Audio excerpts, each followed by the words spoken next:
Nagsalita na ang aktres na si Catherine Bernardo bilang sagot sa katanungan ng fans kung posible bang magkabalikan sa dating nobyo ni Daniel Padilla. Sa kanya.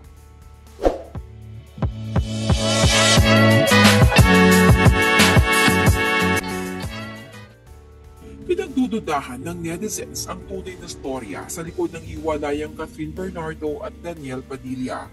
Dahil taliwas umano ang mga ikinikilos ni Daniel kumpara sa isinapublikong hiwalayan nila ni Catherine noong November 30. Makailang beses na witness ng netizens na hindi pa rin nagbabago ang treatment ni Daniel kay Catherine nitong mga nakaraang event na dinaluhan nila ng magkasama.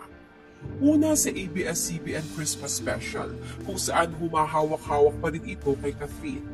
Kasunod nito ay noong nakaraang Asia Artist Awards Night kung saan makikita ang sinundo ni Daniel si Catherine sa tent ito at pirming nakahawak ang aktor sa likod ng dating nobya para alalayan ito.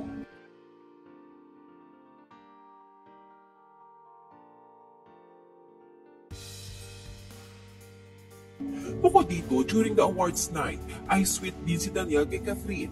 Tinakluban pa nito ng jacket ang likod ni Catherine at pagkatapos ay inihatid rin ito sa sasakyan na dati niyang ginagawa noong magkarelasyon pa sila.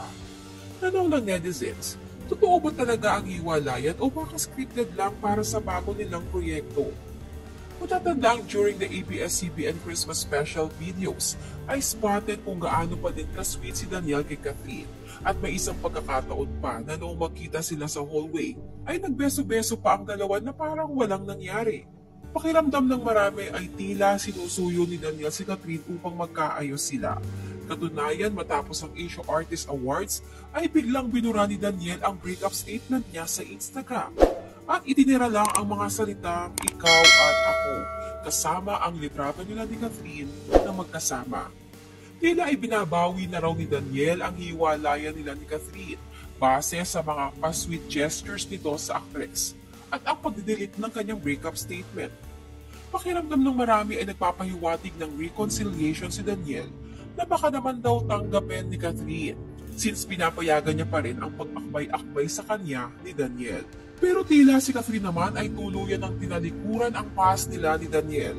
Katunayan dito ang makailang beses niyang pag-iwas sa mga tangkang paghawak ni Daniel sa kanya at ang pag-usog niya ng upuan palayo kay Daniel noong Asia Artist Awards Night. Samantala, marami ang nakapansin na mula noong aminin ng Catherine ang hiwalayan ay mas lalong kuminang ang career ni Catherine at naging sunod-sunod din ang blessings na dumarating sa kanya. Bumuhos ang endorsement offers at kaliwat kanang dekalidad na acting projects. Sa latest Instagram update ni Catherine nitong December 15 ay ipinagdiinan niyang masaya siya sa mga nangyayari ngayon at wala siyang plano na balikan pa ang nakaraan. Sa ni Catherine appreciation post for the little things that have been making me smile the past few weeks. No looking back, only moving forward. Ang post na ito ay sinang-ayunan naman ng mga malalapit na kaibigan ni Catherine at ito ang ilan sa kanilang reaksyon. Komento ni Alora Sasam, shock puno sa no looking back, only moving forward. Yes to moving forward. You're in the right path. Still can't get over your water performance, kaya so excited sa next chapter. Only great things to come. Excited for you. Kung kayo ang tatanungin, naniniwala ba kayo sa second chances? O doon sa kasabihang no looking back, only moving forward? Share your thoughts below.